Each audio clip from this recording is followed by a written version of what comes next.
नमस्कार। आज आप लोग के सामने मैं हजारी प्रसाद द्विवेदी द्वारा रचित निबंध कुटज को लेकर आया है। इस वीडियो के साथ एक पीडीएफ फाइल भी आप लोगों को मिलेगा जिसमें ऑब्जेक्टिव, लॉन्ग क्वेश्चन, इस निबंध से संबंधित प्रश्न, व्याख्या आदि मिलेंगे। आइए अब कुटज निबंध के ऊपर दृष्टि देते हैं। आचार्य हजारी प्रसाद द्विवेदी वर्तमान युग के मूर्धन्य निबंधकार। विचारात्मक निबंधों की परंपरा में द्विवेदी जी का महत्वपूर्ण योगदान है। भारतीय साहित्य एवं संस्कृति को निबंधों में अभिव्यक्ति देने वाले द्विवेदी जी एक ललित निबंधकार के रूप में भी प्रख्यात रहे हैं। उनके निबंधों में भारतीय संस्कृति एवं धर्म का विवेचन किया गया। इनके निबंधों में भारतीय संस्कृति की जीवंत परंपरा तो विद्यमान है ही, साथ ही उसमें राष्ट्रीय भावों की अविच्छिन्न धारा भी प्रवाहित हो रही है, जो हृदय की अनुभूतियों को उदार बनाती है तथा हमारी संवेदनाओं को जगाती है।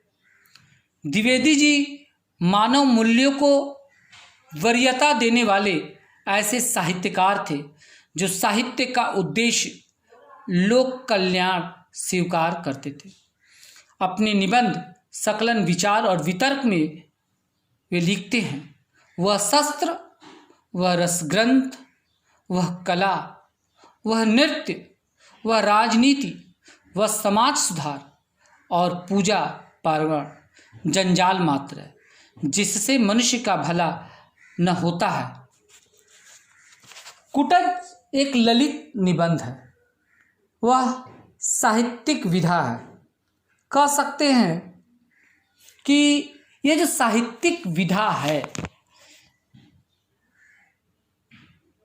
जिसके अंतर्गत स्वच्छंदता, सरसता, आडंबरहीनता, घनिष्ठता और आत्मीयता के साथ लेखक अपनी निजता के साथ वैयक्तिक बोध और आत्मीयता को इसमें समाहित करता है। ललित निबंधों में कई साहित्य रूपों के गुण भी समाविष्ट रहते हैं। इसमें जीवन की वास्तविकता, कहानी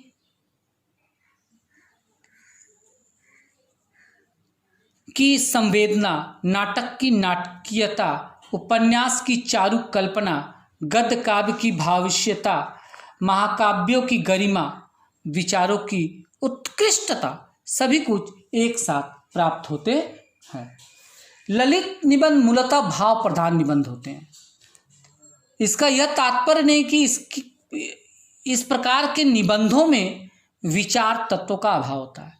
कतिपय निबंधों में भावुकता का आधिक्य होने पर भी विचारों की अंतधारा बराबर प्रवाहित होती रहती है।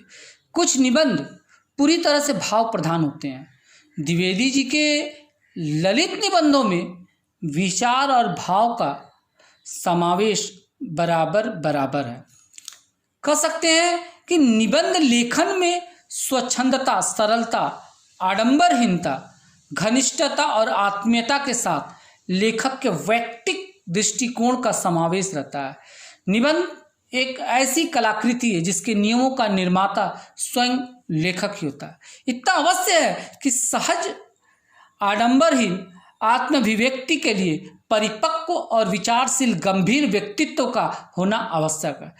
तभी निबंध लेखक की निकटता और आत्मीयता वास्तविक होती है। वस्तुतः ललित निबंध चिंतन प्रधान होते हैं, किंतु निबंध लेखक अपनी प्रवृत्ति, स्वभाव या परिस्थिति के अनुसार भावना को प्रधानता देते हैं। इस प्रकार भावना और विचार का एक सहज समन्वय ललित निबंध का वैशिष्ट्य है। यह समन्वय पाठक के हृदय को द्रवीभूत भी करता है और उसकी बुद्धि को प्रेरित भी करता है। कुटज में हजारी प्रसाद द्विवेदी शास्त्र और भाव दोनों का आश्रय लेकर ललित शैली में तथ्य और सत्य को आत्मीयता के साथ प्रस्तुत करते हैं। कुटज एक फूलों वाला वृक्ष है, पर उसका मानकीकरण करते हुए द्विवेदी जी उसे मित्र, सखा और उससे भी अधिक एक आदर्श के रूप में प्रस्तुत करते हैं।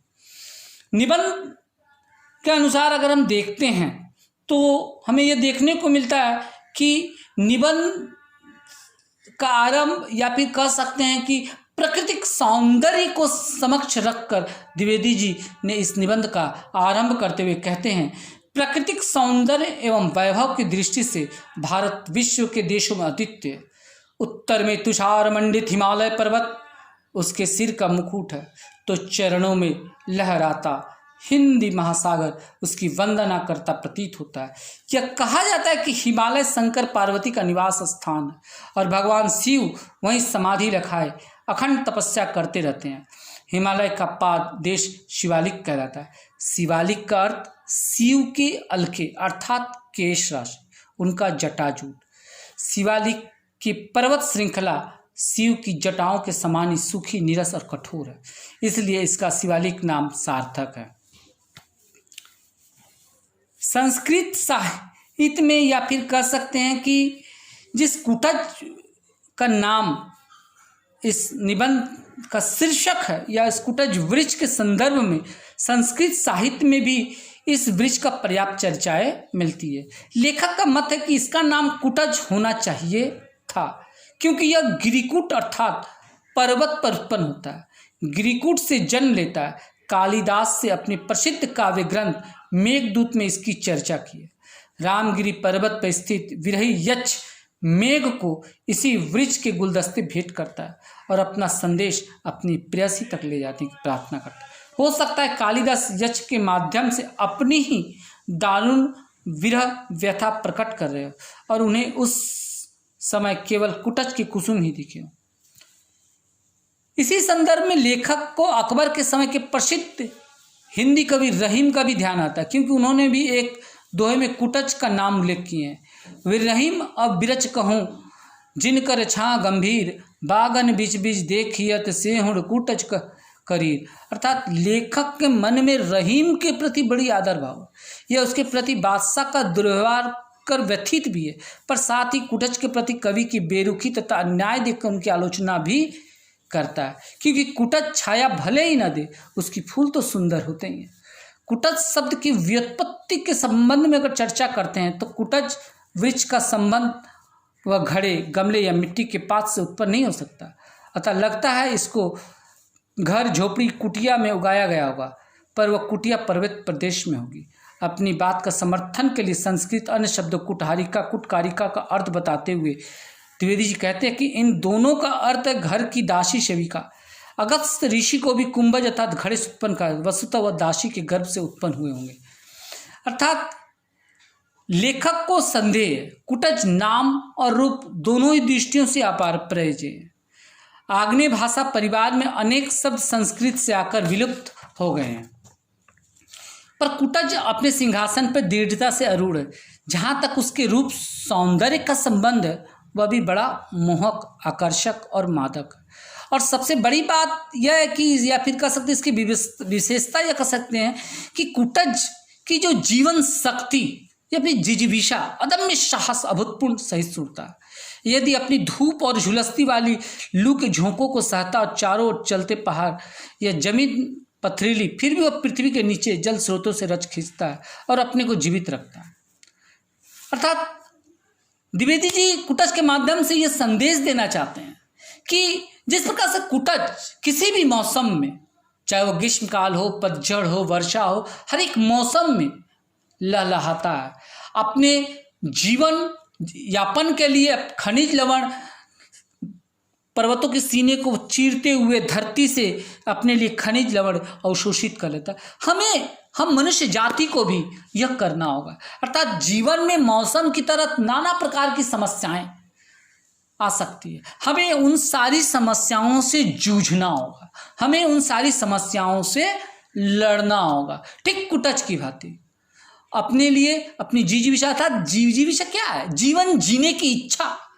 जब तक ये जीवन जीने की इच्छा ही हमें संघर्ष करने के लिए प्रेरित करता है। अगर हमारे अंदर जीवन जीने की इच्छा ना होगा तो हम कहाँ संघर्ष करेंगे।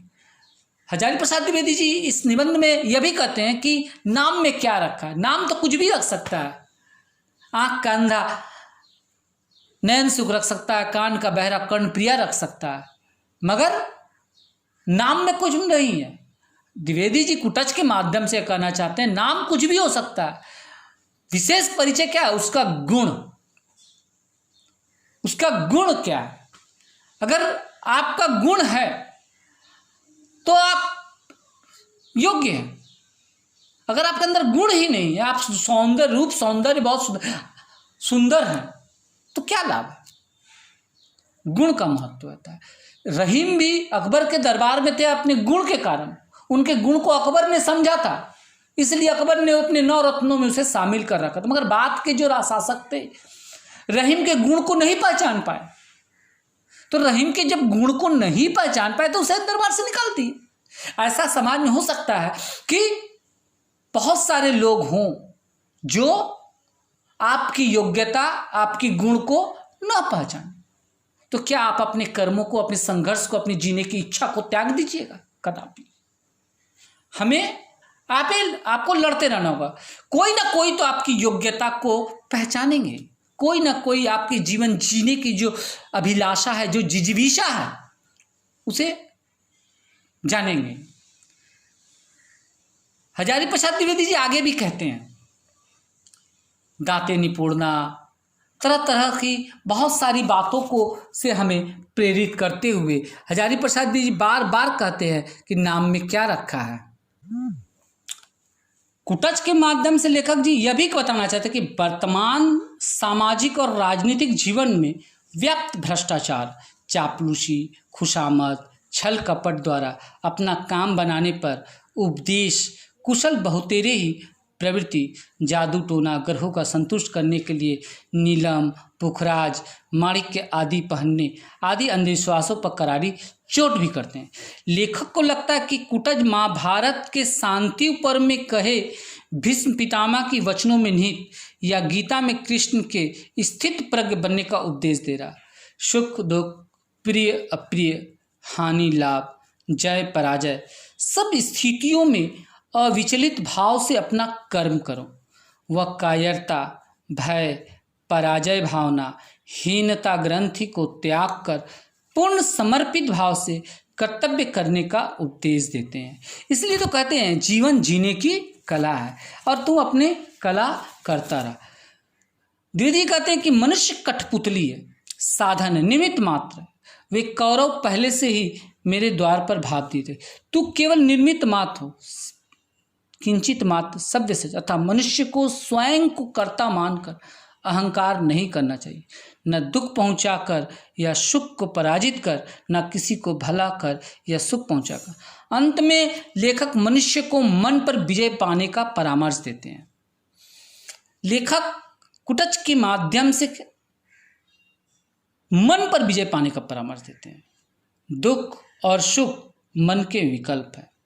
मन पराधीन होने पर, मन पर नियंत्रण न रख पाने के कारण ही व्यक्ति गलत कार्य, खुशामद, चापलूसी, जी हजूरी, मिथ्या आडंबर, छल कपट करता है। कुटच ऐसा नहीं करता, अतः वह स्वाधीन है और अपनी इसी मनोवृत्ति के कारण यह धूप ताप में भी इटलाता रहता है, झूमता है और साथ ही विनय भाव से समाधिस्थ महादेव के चरणों में अपनी कुसुमांजलि अर्पित करता है।